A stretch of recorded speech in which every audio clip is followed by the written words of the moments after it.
नमस्कार, आप देख रहे हैं यू न्यूज यूपी और मैं हूं राहुल सिंह। यूपी गुनाह में गुनाह की एक और सच्ची सनसनीखेज खबर लेकर मैं आपके सामने हाजिर हूं।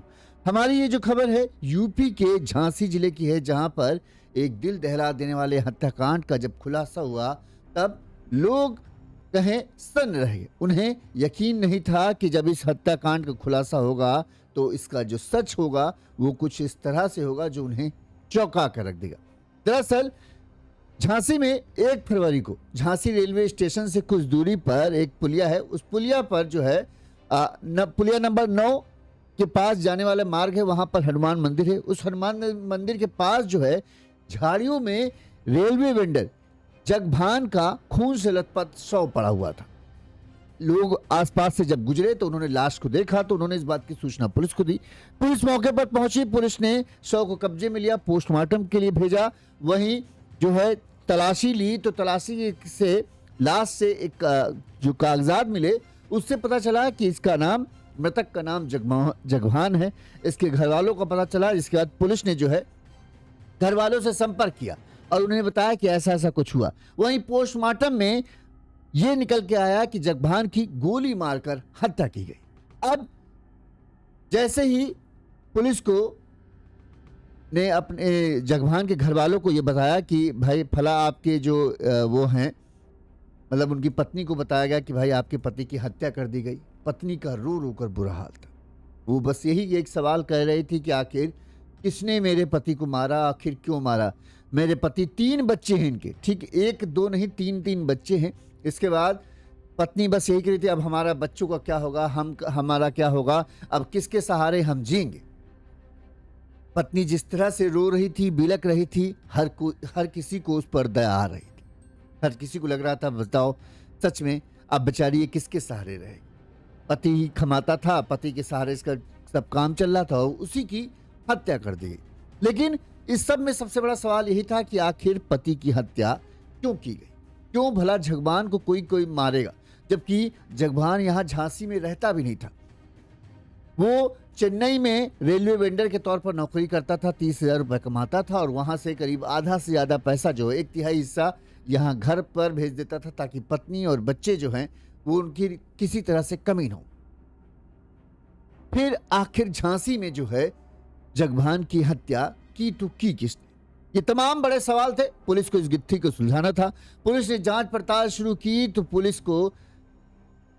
पुलिस ने सबसे पहले पत्नी से पूछा कि भाई आपको क्या लगता है। पत्नी ने क्या कहा पहले हम आपको वो सुनाते हैं, फिर हम आपको पूरा घटनाक्रम सिलसिलेवार तरीके से बताएंगे कि आखिर पूरा माजरा क्या है।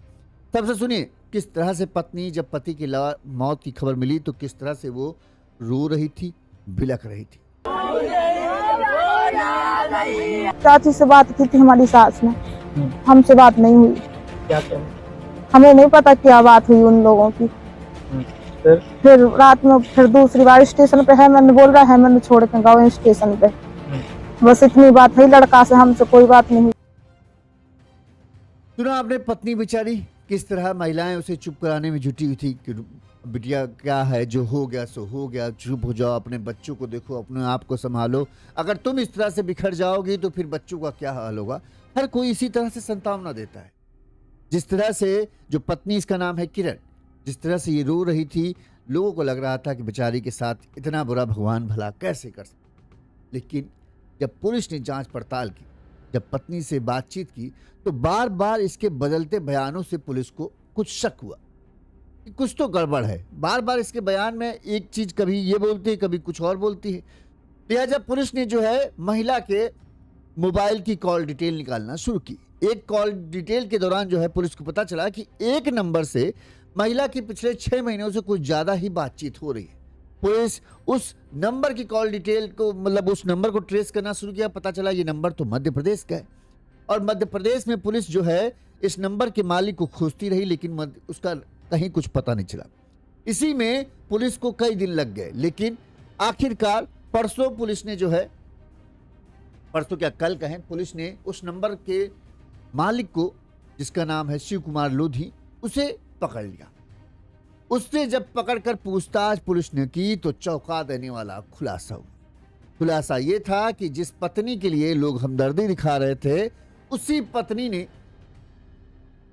पति के पैसों से, जो पति अपनी मेहनत की कमाई का पैसा इसके पास भेजता था ताकि ये अपना और बच्चों का ख्याल रख सके, उस पैसे से उसने तमंचा खरीदा। तमंचा खरीदकर अपने प्रेमी के हाथ में थमाया और कहा कि मेरे पति को मार डालना, वरना अपना चेहरा मत दिखाना। प्रेमी जो है अपनी शादीशुदा प्रेमिका की बातों में आ गया और उसने अपने साथी के साथ मिलकर जो है जगभान की हत्या कर दी और फिर उसकी लाश को झाड़ियों में फेंककर फरार हो गए। उसे लगा कि उसका सच कभी सामने नहीं आएगा, लेकिन आखिरकार सच सामने आया तो पुलिस ने पत्नी, उसके प्रेमी और उसके दोस्त को गिरफ्तार कर जेल भेज दिया।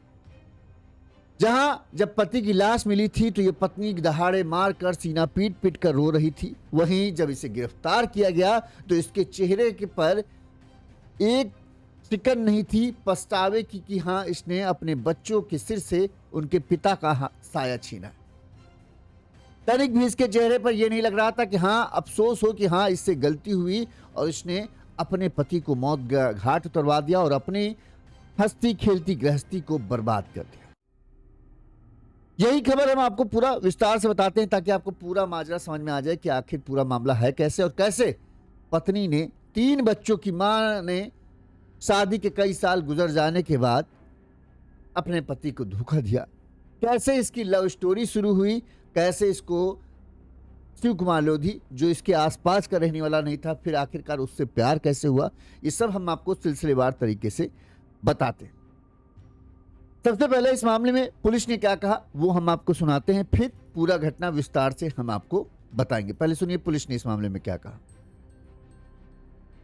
ये दिनांक 1 फरवरी को थाना नवाबाद क्षेत्र में एक अज्ञात शव पड़े होने की सूचना पुलिस को प्राप्त हुई थी, जिसमें स्टेशन के पीछे पुलिया नंबर 9 की ओर जाने वाली रोड पर एक शव पड़ा हुआ था संदिग्ध स्थिति में, जिसको तत्काल पुलिस ने सूचना पर मौके पर पहुंचकर पीएम हेतु भिजवाया था तथा उसके बाद उसकी पहचान उसकी की जेब में से रखे प्रपत्रों के आधार पर जगवाहन कुशवाहा निवासी तालबेहट ललितपुर के रूप में हुई थी। बाद में इसी प्रकरण में मृतक के पुत्र ने एक तहरीर अज्ञात में अपने पिता की हत्या के संबंध में थाना नवाबाद पर पंजीकृत कराई थी। तभी से इसमें 3 पुलिस टीम लगातार घटना के खुलासे के लिए तत्पर थी। आज इसी प्रकरण में घटना का खुलासा हुआ है। जो मृतक की पत्नी थी, इसके शिव कुमार नाम के एक व्यक्ति से, जो शिवपुरी जिले मध्य प्रदेश का रहने वाला है, उससे फेसबुक के जरिए लगभग 6 महीना पहले दोस्ती हुई थी। दोनों के बीच प्रेम प्रसंग चल रहा था। पत्नी ने अपने प्रेमी शिव कुमार और शिव कुमार का दोस्त है धर्मेंद्र लोधी, उसकी मदद से जब 1 फरवरी को ये इधर स्टेशन पर आया हुआ था अपने काम से, उसकी सूचना पत्नी ने ही अपने प्रेमी को दी थी और इन्होंने मिलकर उसकी हत्या कर दी।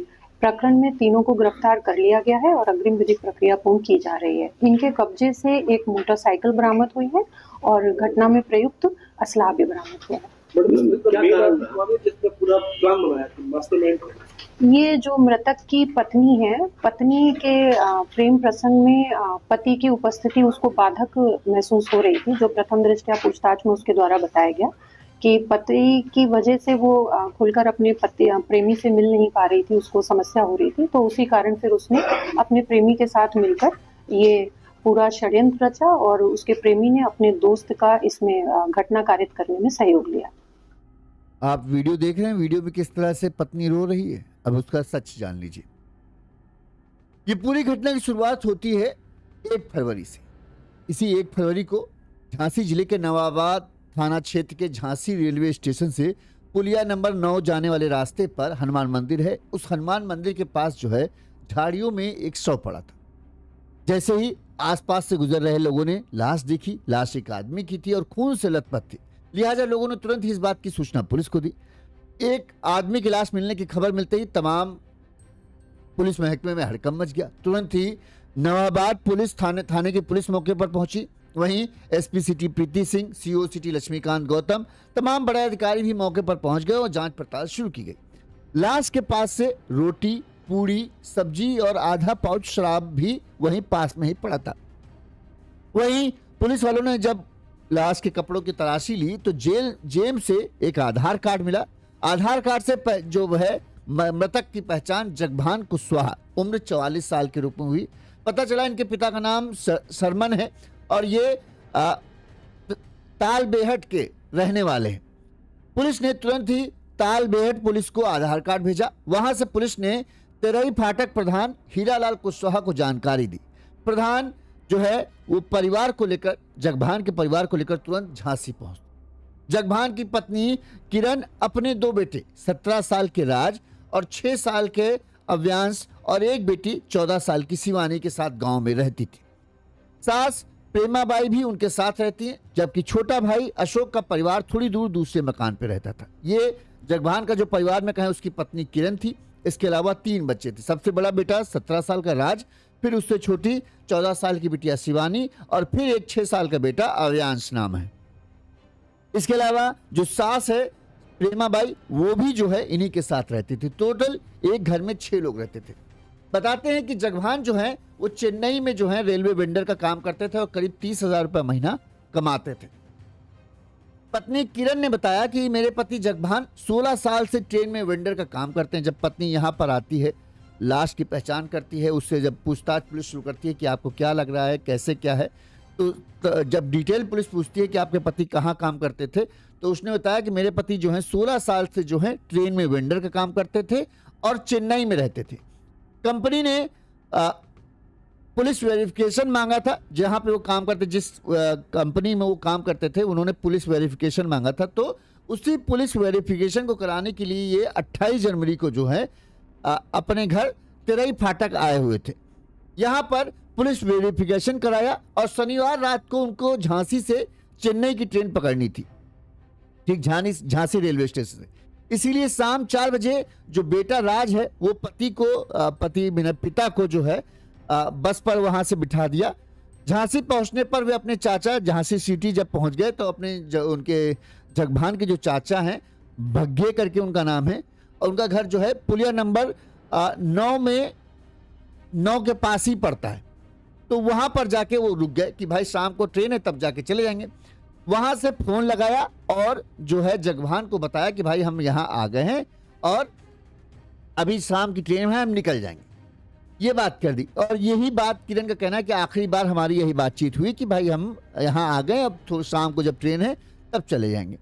इसके बाद जो है दोबारा फोन लगाया और कहा, चचेरे भाई ने जब बताया, जब इनका चचेरे भाई जो था हेमंत, उसने जब जगभान को स्टेशन के पास छोड़ दिया, तब उसने कहा कि भाई हमने चाचा को स्टेशन पे छोड़ दिया। और ये बात भी किरण को चचेरे भाई ने बता दी। किरण का कहना है बस हमारी आखिरी यही बातचीत हुई, इसके बाद हमारी कोई बात नहीं हुई। वहीं आपको बता दें कि नौकरी के सहारे ही जगभान ने बच्चों को पढ़ा लिखा कर बड़ा आदमी बनाने का सपना बुन रखा था। उसका ये था कि वो भले तकलीफ सह लेगा, लेकिन वो चाहता है कि उसके बच्चे अच्छी नौकरी करें, अच्छे पढ़ाई लिखाई करें। लिहाजा बताते हैं कि घर से दूर रहकर वो हर महीने जो कमाई कमाता था, अपने बच्चों के पालन पोषण, बच्चों की पढ़ाई और पत्नी को किसी तरह की दिक्कत ना हो, लिहाजा 1/4 हिस्सा जो है वो अपने घर भेज देता था। मतलब चेन्नई में रहते हुए उसको बताते हैं कि हर महीने की 30,000 रुपये उसे मिलते थे। हर महीने बच्चों की पढ़ाई, घर का राशन, माँ की तबीयत, इन सब का ध्यान रखते हुए 20 से 22,000 रुपये वो यहाँ भेज देता था। और अपने पास समझिए, घर से बाहर एक आदमी रह रहा है और अपने पास सिर्फ 7 से 8,000 रुपये महीने में वो अपने पास बचाता था। बाकी सब इसको दे देता था पत्नी को कि बच्चों को किसी तरह की दिक्कत ना हो, तुम्हें किसी तरह की दिक्कत ना हो, और माँ को भी अगर कोई दिक्कत हो तुम इलाज करा लो, लेकिन किसी को भी कोई समस्या ना हो। एक पति जी तोड़ काम कर कर मेहनत पे करके पैसा कमाता है, उस पैसे का 1/4 हिस्सा जो है वो घर भेज देता है, पत्नी के खाते में डालता है कि ताकि पत्नी सब कुछ संभाल सके। भरोसा है, ये प्यार है, तभी पति ऐसा करता है, नहीं तो वो ना करे। लेकिन उसे ये था कि मेरी पत्नी घर पर है, 3 बच्चे हैं, एक बड़ा बेटा है 17 साल का, एक छोटी बिटिया है 14-15 साल की, एक छोटा बेटा है। तीनों को ज़रूरतें हैं, तो उन ज़रूरतों को पत्नी अच्छी तरीके से पूरा करेगी। इसी भरोसे के सहारे वो पैसा भेजता था। लेकिन उसे नहीं पता था कि जो पैसा पत्नी के खाते में दे रहा है, पत्नी उस पैसे का इस्तेमाल एक दिन उसके खिलाफ ही कर दे। उसे नहीं पता था कि शादी के 17 साल का तो बेटा ही था, 18-19 साल बाद भी उसकी पत्नी के कदम इस कदर बहक जाएंगे कि वो उसी की मौत की तैयारी कर रही होगी। बताते हैं कि जब पोस्टमार्टम रिपोर्ट हुआ जगभान का, तो जगभान को पता चला कि गोली लगने से जो है, गोली सिर पर सटा के गोली मारी गई है। तो पुलिस के ये पूरे मामले की जांच पड़ताल शुरू करती है। इस मामले में जो झांसी एसपी सिटी प्रीति सिंह ने एसएसपी जो मूर्ति को जो है उनको इस मामले की जांच का दिया कि इस मामले का जांच करो, जल्द से जल्द खुलासा करो। एक पूरी टीम गठित की जाती है। पूरी टीम जो है इस पूरे मामले की गहनता से जांच करती है। जांच के दौरान सबसे पहले जगभान की पत्नी किरण पर ही पुलिस टीम को शक होता है, क्योंकि उसके बार बार बयान में कुछ ना कुछ बदलाव आ रहे थे। वहीं वो जिस तरह से रो रही थी, वो उसका रोना भी कुछ अलग शक की तरफ इशारा करता है। और होता भी है ये, जब भी किसी की हत्या होती है सबसे पहले किसी न किसी करीबी का ही हाथ, ये माना जाता है कि कोई ना कोई करीबी ही इसमें शामिल होगा, तभी इस आदमी की हत्या हुई। लिहाजा पुलिस का शक सबसे पहले पत्नी पर गया। हत्या के बाद जो है बताते हैं कि पत्नी तो इस कदर वो थी कि वो रिपोर्ट तक लिखाने को तैयार नहीं थी। अब इसी समझ में आ रहा है कि रिपोर्ट नहीं लिखाना चाहती थी कि वो मामला रफा दफा हो जाए। उसका कहना था कि हमको किसी पर शक नहीं है, हमको किसी से दुश्मनी नहीं, पता नहीं किसने मारा है क्या है, अब हम किसके नाम रिपोर्ट लिखा दे। लिहाजा वो नहीं चाहती थी कि रिपोर्ट लिखे। फिर भी उसके अन्य घर वालों ने जो है इस मामले की रिपोर्ट दर्ज कराई। पुलिस ने जो पत्नी के बयानों को बार बार चेक किया तो उन्हें लगा कि इसकी कहानी जो बता रही है वो कई बार कई जगह झूठ निकल रही है। इसके बाद पुलिस ने पत्नी के मोबाइल की सीडीआर निकाली। सीडीआर निकालने पर पता चला कि जो पत्नी किरण कुमार है वो पिछले 6-7 महीने से जो है एक नंबर पर कुछ ज़्यादा ही बातचीत कर रही है, और वो नंबर उसके पति का तो नहीं। अब पति घर से बाहर है, पति से ज़्यादा किसी और नंबर पर बात हो रही है तो शक करना बनता है। पुलिस ने नंबर का पता किया तो पता चला ये नंबर जो है एक शिव कुमार लोधी के नाम पर है। पुलिस ने शिव कुमार की तलाश शुरू करी तो पता चला उसका लोकेशन जो है नंबर के मध्य प्रदेश में मिली। पुलिस को कई दिनों तक जो है शिव कुमार चकमा देता रहा, बार बार वो उसकी लोकेशन बदलती रही। पुलिस उसकी लोकेशन को ट्रेस करती, जब तक वहां तक पहुंचती तब तक वो वहां से गायब हो चुका होता था। मंगलवार की दोपहर को यानी परसों जो है नवाबाद एवं स्वाट टीम ने जो है झांसी के रक्षा बाईपास तिराहे पर महादेव कॉम्प्लेक्स के पास से शिव कुमार को घेर कर जो है उसे पकड़ लिया। इस बार वो शिव कुमार जो है पुलिस को चकमा नहीं दे पाया और पुलिस की गिरफ्त में आ गया। इसके बाद पुलिस ने जब शिव कुमार से सख्ती से पूछताछ की तो उसने अपना गुनाह कबूल कर लिया। पुलिस ने शिव कुमार के बयान के आधार पर किरण और शिव कुमार के दोस्त धर्मेंद्र लोधी को भी, जो उमरी कला शिवपुरी का रहने वाला था, उसे भी पकड़ लिया। अब इसके बाद तीनों को बिठाया गया कि भाई बताओ क्या माजरा है पूरा। तो किरण ने पुलिस को बताया कि शिवपुरी के भौती थाना के उमरी कला के रहने वाला शिव कुमार लोधी से जो है उसके 6 महीने पहले से फेसबुक से दोस्ती हुई। यानी उधर बेचारा पति मर मर के अपना पसीना अपना खून जलाकर पैसा कमा रहा था। उस पैसे को कमा को जो पत्नी को भेजता था तो पत्नी अपना फेसबुक मतलब इंटरनेट रिचार्ज करती थी। महिला जी हैं जो फेसबुक में तरह तरह के वीडियो देखती थी। इसी वीडियो को बाजी देखने के दौरान जो है महिला की दोस्ती जो है फेसबुक पर ही शिव कुमार से हो गई। अब शिव कुमार जो है भौती थाना के उमरी कला का रहने वाला था, झांसी का ही था। दोस्ती धीरे धीरे बातचीत में बदली और बातचीत फिर में एक दूसरे से दोनों लोगों ने फोन नंबर एक्सचेंज लिए। और क्योंकि पति तो बेचारा काम में लगा था, उसको अपने बच्चों के भविष्य की चिंता थी, लिहाजा वो पत्नी से उतना ज़्यादा बात नहीं करता था। अब पत्नी यहाँ खलियर थी तो उनको लगता था कोई उनसे बात करे। शिव कुमार लोधी वो भी खाली था, कुंवारा था, तो वो इससे दिन भर बातचीत करता था, इनकी तारीफें करता था। तो इनको लगता था ये देखो कितना अच्छा आदमी है, हमारी कितनी कदर करता है, हमको कितना प्यार करता है, हमें कितनी तारीफें करता है। शिव कुमार जो ये किरण थी, इनको शिव कुमार लोधी की जो लच्छेदार बातें थी वो बड़ी अच्छी लगती। पर किरण ये नहीं सोचती थी कि बातों से पेट नहीं भरता है, पेट जिसके पैसे से भर रहा है वो बेचारा वहां खट रहा है। लेकिन पति की कहाँ चिंता है, वो कमाए कमाता रहे, हमको तो यहाँ पैसा भी मिल रहा है और यहाँ प्यार भी मिल रहा है। तो किरण जी तो हैं अपना दिल दे बैठी शिव कुमार लोधी को। और बातों का सिलसिला इस कदर निकला कि उन्हें लगता था कि उनके प्यार को, उनकी चोरी छुपे हरकत को कोई पकड़ नहीं पाएगा। कि जिस घर में 17 साल का लड़का हो, जिस घर में 14-15 साल की बिटिया हो और बूढ़ी माँ हो, उनकी तेज नजरों से भला कोई बच सकता है। इस बीच जो है जब भी जगभान अपने चेन्नई से फ़ोन करे तो उसे अक्सर जो है उसकी पत्नी का फ़ोन जो है बिजी मिले। इस बात से जगभान को भी थोड़ा सा मामला शक हुआ।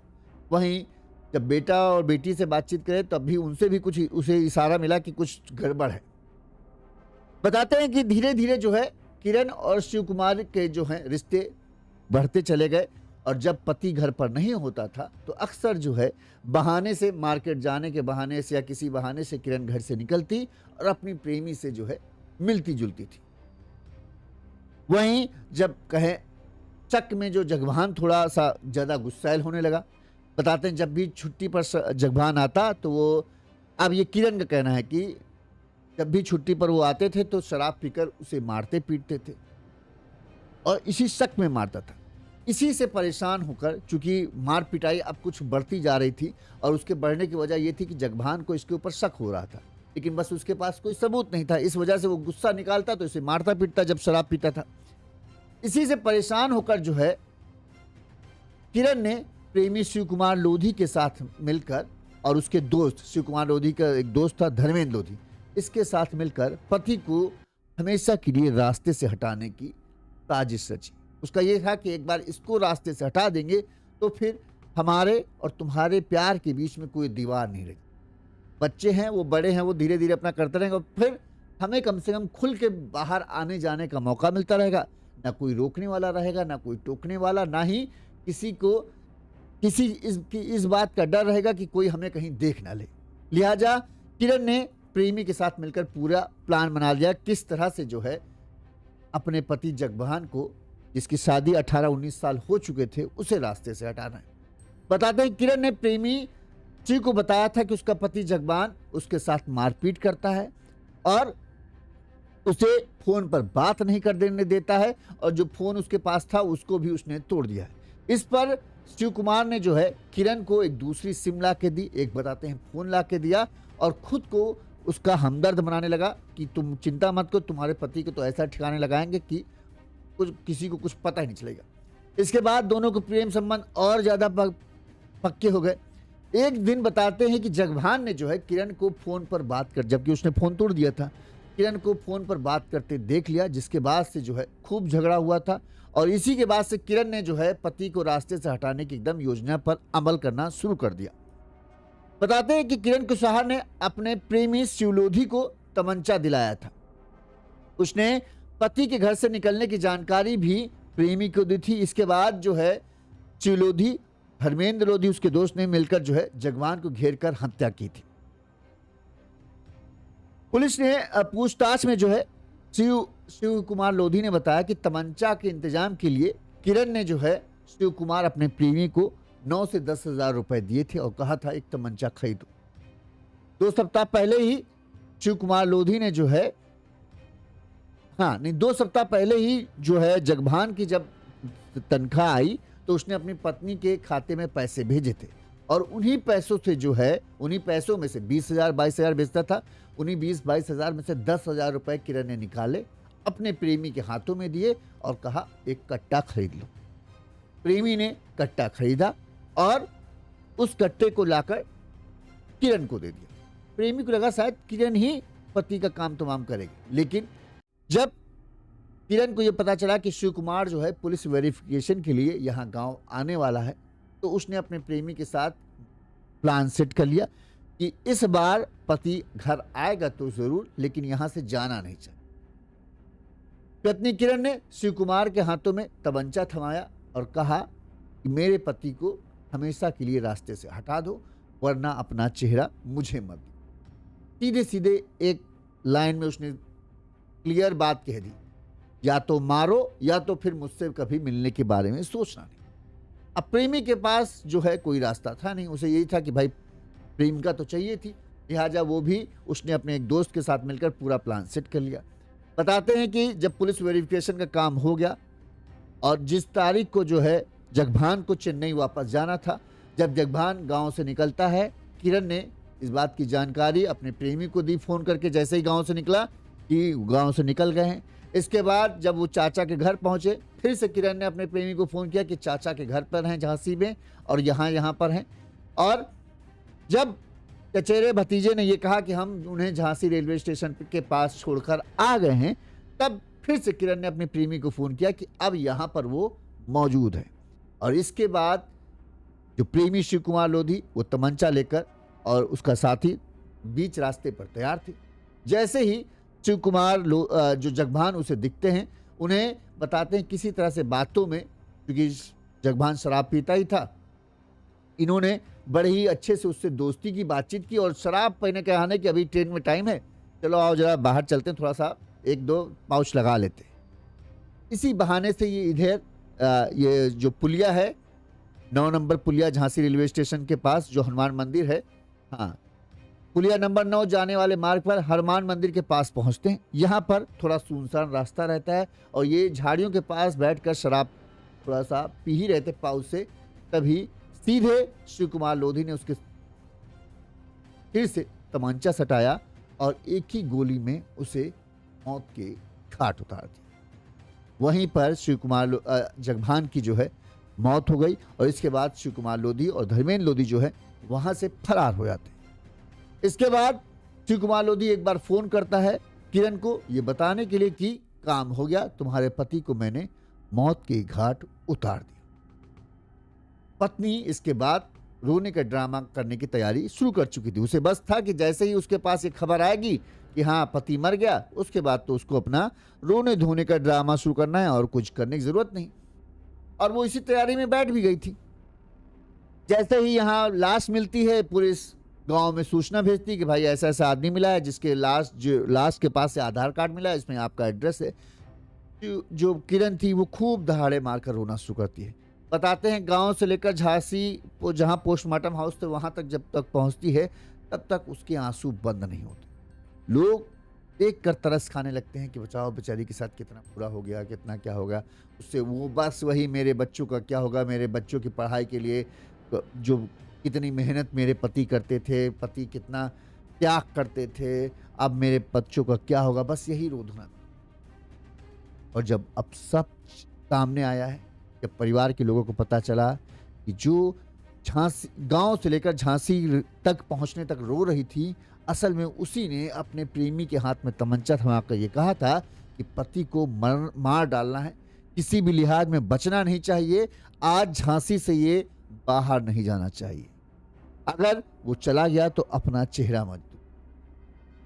जिस पैसे को पति कमा कर भेजता था कि बच्चों के ऊपर खर्चा करना, बच्चों की पढ़ाई के लिए किसी तरह की दिक्कत नहीं होनी चाहिए, बच्चों के पहनने ओढ़ने में किसी तरह की दिक्कत नहीं होनी चाहिए, और तुम्हारे लिए कोई दिक्कत ना हो, माँ के लिए कोई दिक्कत ना हो, उस मेहनत की कमाई के पैसे से ही किरण ने उस पति के लिए ही तमंचा हथियार खरीदा जो उन पैसों को भेजता था। ये सिर्फ ये बात नहीं है कि एक पत्नी ने अपने पति को धोखा दिया। ये बात दरअसल ऐसी है कि एक पति, सोचो शादी के 18-19 साल हो रहे, 17 साल का बेटा है, मतलब 3-4 साल बाद देखें तो लड़के की शादी की उम्र हो जाती, 14-15 साल की बिटिया है, ठीक, एक 8-9 साल का एक और बेटा है, 3 बेटे, और इतने बड़े बेटे, जो बेटा जवान हो चुका है, जो अब खुद माँ के 17 साल का बेटा माँ की उम्र के मतलब हाइट के बराबर आ जाता है, ठीक है, पिता के बराबर हो जाता है। पिता भी होने लगता है 17-18 साल का बेटा हो गया, चलो अब थोड़ी थोड़ी जिम्मेदारियां हल्की होंगी जब बेटा कमाने लगेगा। एक पिता भरोसा करके कि हाँ भाई हमारी ज़रूरत बाहर ज़्यादा है, अगर हम नहीं कमाएंगे तो ये बच्चे मेरे बड़े हो रहे हैं, इनको बड़ी मुश्किलों का सामना करना पड़ेगा। इसीलिए अपना सुख छोड़कर, अपनी सुविधाएं छोड़कर, अपना आराम छोड़कर एक आदमी बाहर कमाने गया, वो भी चेन्नई में, सोची कमा रहा है, ठीक 30,000 रुपये महीने में कमाता था। सोचे कि यार हम बाहर रह रहे हैं, हमको ज़्यादा पैसे की ज़रूरत है, तो अपने पास वो मुश्किल से अपनी कमाई का एक हिस्सा रखता था और 3 हिस्से कहाँ भेज देता था, पत्नी के खाते में, कि ताकि पत्नी, माँ, तीनों बच्चों को किसी तरह की कमी ना हो। वो एक टाइम खा के रह लेगा, लेकिन बच्चों को सब कुछ अच्छे मिलना चाहिए, क्योंकि बच्चों का अभी बढ़ रहे हैं, उन्हें ज़्यादा पढ़ाई की ज़रूरत है, ज़्यादा मेहनत की ज़रूरत है, तो उनके लिए किसी तरह कमी नहीं होनी चाहिए। एक पति इतना कुछ कर रहा था, दिन रात खटता होगा तब उसे 30-35 हज़ार रुपये जो तनख्वाह मिलती है वो मिलती थी, और उसका एक हिस्सा सिर्फ अपने पास रखता था कि 8-10 हज़ार में हम चला लेंगे, जैसे तैसे चला लेंगे। अब सोचिए कोई आदमी बाहर रह रहा होगा, कमरा का किराया ही 2 से 3 हज़ार रुपये होता है, ठीक है। महीने का अगर मिनिमम खाना का रख लें, अगर बाहर रह के खाता है, खुद भी बनाता होगा, तब भी 5 से 6 हज़ार होगा। सोचिए फिर किस तरह से जो है जगभान गुजर बसर करता होगा। कहीं ना कहीं कभी कुछ जुगाड़, 3 टाइम खाना खाना होता होगा तो शायद 2 ही टाइम खाता होगा, कि सुबह खा लिया, रात में खा लिया, बस, ताकि उसके बच्चों को अच्छी ज़िंदगी हो जाए, उसकी पत्नी को किसी तरह की कमी ना हो पाए। और एक पत्नी के भरोसे पर ही वो ये सब कर रहा था। और यहाँ पत्नी क्या कर रही थी? यहाँ पत्नी फेसबुक के जरिए इश्क के पेश, उन्हें पति की मेहनत नहीं दिख रही थी कि पति कितनी मेहनत करके पैसा ला रहा है। उन्हें ये दिख रहा था कि एक आदमी है जो उनसे बड़ी प्यारी प्यारी बातें करता है, उससे सुबह उठते ही फ़ोन करता है कि उठ जाओ जान, तुम कैसी हो, कितनी सुंदर दिख रही हो, इस तरह की बातें करता है। तो उनको बड़ा अच्छा लगता था, अरे वाह, ये आदमी तो भगवान है। और जिसे हम, जो भगवान बना है, जो पैसा दे रहा है, जिससे पैसे से जो मेकअप, लाली, लिपस्टिक पोत रही हैं, वो सब दूसरे के पैसे से आ रहा है। वो बेचारा मरा जा रहा है काम कर करके, और यहाँ पर इनको बस एक आदमी तारीफ कर दे रहा है तो इनको बड़ा अच्छा लग रहा है। वो समझ नहीं आ रहा है कि ये एक नल्ला आदमी बैठा है, बेरोजगार क्या मतलब, जिसके ऊपर कोई जिम्मेदारी नहीं, जिसके ऊपर कोई रिस्पॉन्सिबिलिटी नहीं कि वो आज ड्यूटी जाए या ना जाए, कोई फर्क नहीं पड़ता। वो तो क्या करेगा? वो दिन भर यही बातें करेगा, गलवैया, कि हाँ तुम बहुत अच्छी हो, तुम बहुत प्यारी हो, तुम बहुत ये हो, तुम बहुत वो हो। क्योंकि उसे क्या चाहिए? उससे भी वही चाहिए जो तुम्हें चाहिए। तुमको बड़ा अच्छा लग रहा है। ये नहीं सोच रही हो कि तुम्हारे बच्चे के बारे, जब इस बारे में पता चलेगा तो कितना उसका सर जो है शर्म से झुक जाएगा। बेटी को पता चलेगा कि उसकी माँ कैसी है तो कितना उसको बुरा लगेगा। लेकिन अपना शारीरिक सुख, अपनी मानसिक शांति सबसे अहम है। पति जाए भाड़ में, पति कमा कमा के मर जाए तो मर जाए। इस तरह के केस लगातार इतने बढ़ते जा रहे हैं कि समझ नहीं आ रहा कि हो क्या है। 18-19, अरे भाई शादी के 1-2 साल हो तो समझ में आता है कि चलो भाई उसका कहीं कोई पहला मामला होगा, उससे चल। शादी के 17-18 साल बाद अचानक ये फेसबुक चलाती हैं और फेसबुक के जरिए इनकी एक दोस्ती हो जाती है 6 महीने पहले, और 6 महीने पहले वो लड़का इतना प्यारा हो जाता है कि इसे पति जो है अब अपना दुश्मन लगने लगता है।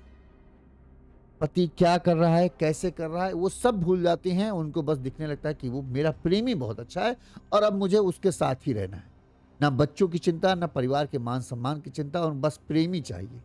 और प्रेमी इस कदर चाहिए कि अपने पति को मारने तक का पूरा प्लान बनाते हैं।